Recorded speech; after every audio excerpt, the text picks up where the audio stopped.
Pemirsa, dua arah kiblat pernah menjadi penanda perjalanan sejarah Islam di Masjid Kiblatain di Madinah, Arab Saudi.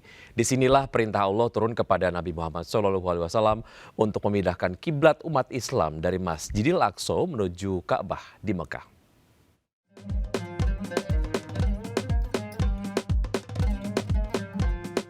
Suasana tenang menyelimuti Masjid Kiblatain, salah satu masjid bersejarah yang selalu dipadati jemaah haji dan umroh dari berbagai negara. Di tempat inilah ayat pemerintah pemindahan kiblat turun ketika Nabi Muhammad SAW tengah memimpin salat berjamaah. Nama Kiblatain yang berarti dua kiblat merujuk dari peristiwa bersejarah saat masjid ini menjadi tempat turunnya wahyu untuk mengubah arah kiblat. Ya pemirsa, saat ini saya berada di Masjid Kiblatain, masjid yang memiliki nilai sejarah yang tinggi bagi perkembangan agama Islam. Karena di masjid ini pada saat itu terjadi peristiwa perubahan arah kiblat. Pada saat itu Rasulullah SAW dan para sahabat sedang sholat di masjid ini. Lalu Rasulullah mendapatkan wahyu untuk merubah alat kiblatnya yang awalnya kiblat mengarah ke Masjid Al-Aqsa di Yerusalem untuk dipindahkan menuju Masjidil Haram di Mekah, Arab Saudi. Bangunan masjid kini tampil megah dengan dominasi warna putih dan arsitektur khas Timur Tengah. Area dalam masjid dibuat nyaman untuk para peziarah yang datang beribadah sekaligus mengenang sejarah Islam. Di tempat yang menjadi saksi berubahnya arah kiblat umat Islam ini, jemaah diajak bukan hanya mengenang sejarah, tetapi juga memaknai bahwa dalam setiap sujud ada persatuan umat yang terikat menuju satu arah yang sama.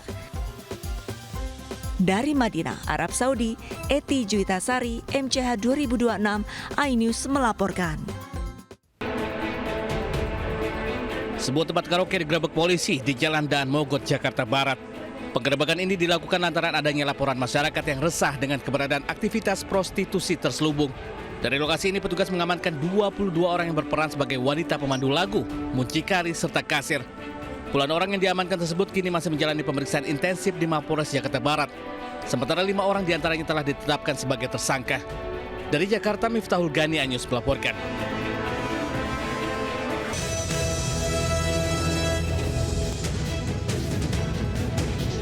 Assalamualaikum warahmatullahi wabarakatuh. Selamat siang pemirsa. Selain berita tadi, sejumlah informasi menarik lainnya akan mengisi Lintas iNews Siang hari ini. Bersama saya Wiki Ardian, inilah Lintas iNews Siang selengkapnya.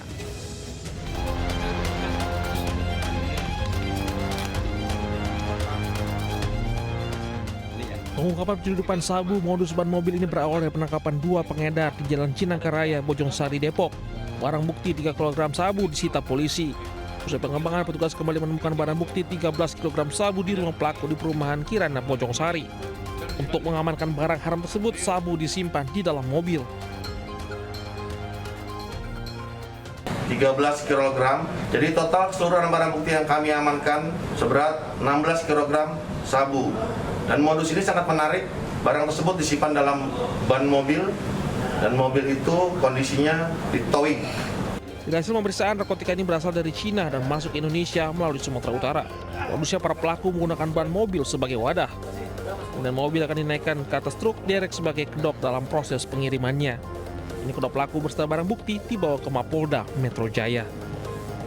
Dari Jakarta, Rizky Falufi, iNews melaporkan. Ya, pemirsa, tergiur uang cepat dalam waktu singkat, puluhan biduan di Surabaya, Jawa Timur tertipu arisan bodong dengan total kerugiannya mencapai 1,8 miliar rupiah.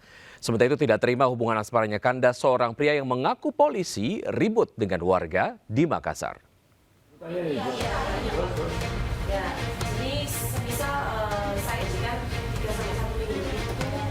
Bukan untuk mengisi konser dangdut, puluhan biduan ini mendatangi rumah wakil wali kota Surabaya untuk melaporkan kasus dugaan penipuan arisan bodong dengan total kerugian 1,8 miliar rupiah. 84 biduan korban arisan bodong mengaku tergiur iming-iming keuntungan besar dalam waktu singkat. Seperti kasus-kasus sebelumnya, awalnya sistem berjalan mulus. Salah satu korban mengaku alami kerugian hingga 40 juta rupiah. Nah, tapi kalau aku pribadi, uangku 40 juta itu masuk, itu aku nitipnya itu pertama kali itu 1 juta, 1 juta, 1 juta. Itu dapat keuntungannya 1 juta 150 sampai 1 juta 200. Nah, itu nitipnya nggak langsung 40 juta. Jadi semisal hari ini dia buka get 1 juta ada 3 slot, sama 3 juta ada 3 slot gitu kan. Jadi tak ambil semua. Jika terduga pelaku tidak mengembalikan uang arisan hingga 17 Mei mendatang, para korban akan melaporkan kasus ini ke polisi.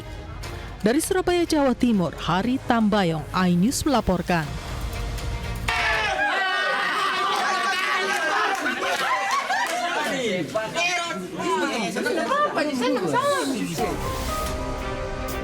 Polisi berpangkat Bribtu R, seorang Babin Kamtibmas ini, terlibat keributan dengan warga setempat di Bumi Tamalan Rea Permai, Makassar, Sulawesi Selatan.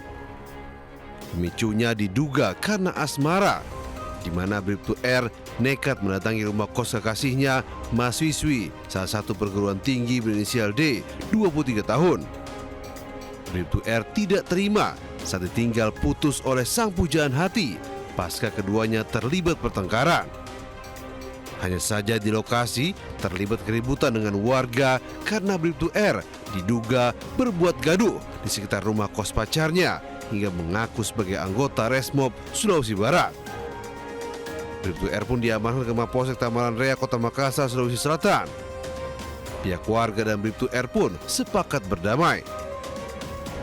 Dari Makassar, Sulawesi Selatan, Muhammad Bore melaporkan.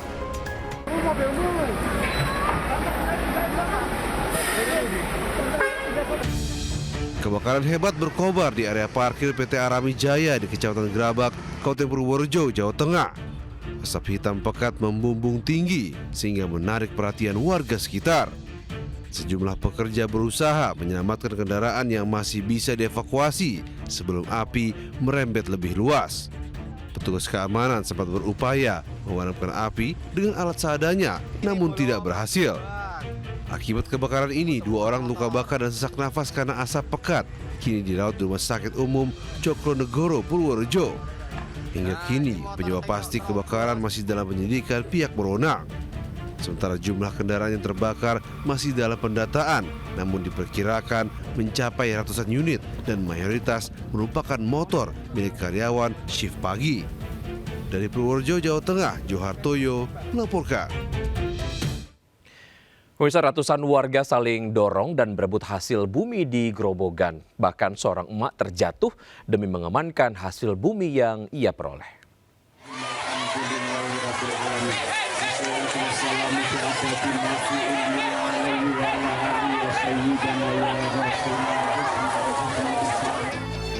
Warga saling dorong dan berdesakan saat berebut hasil bumi dalam tradisi sedekah bumi di Grobogan.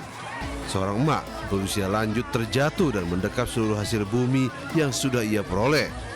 Ia seakan tak peduli meski sempat terinjak warga lainnya.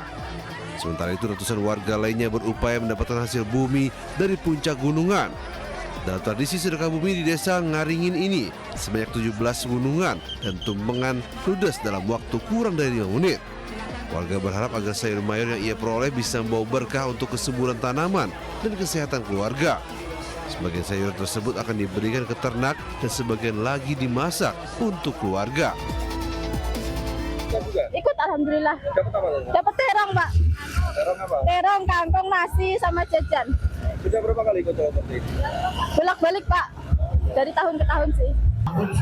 Ya, buat makanan kelinci, buat makanan ternak. Biar apa? Biar sehat, biar gemuk, Pak. Tradisi ini selalu dilaksanakan setiap tahun sekali.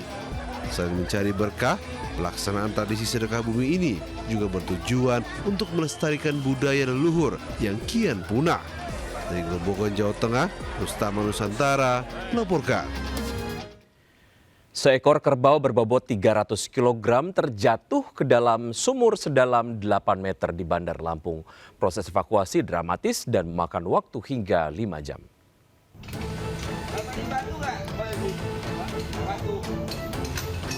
Seekor kerbau berbobot 300 kg terjatuh ke dalam sumur tidak aktif sedalam 8 meter di kota Bandar Lampung, Lampung. Peristiwa ini terjadi saat pemilik sedang memberi makan ternaknya di area kebun.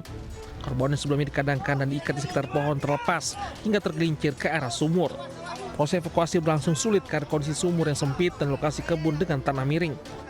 Setelah berjibaku lebih dari 5 jam, upaya penyelamatan petugas damkar akhirnya membuahkan hasil. Ya betul, jadi kesulitan kita memang medan di lokasi tersebut, area perkebunan. Kemudian juga memang untuk tanahnya sedikit miring sehingga itu menyulitkan petugas untuk melakukan evakuasi. Setelah berhasil dievakuasi, kerbau kemudian dikembalikan kepada pemilik untuk mendapatkan penanganan lebih lanjut.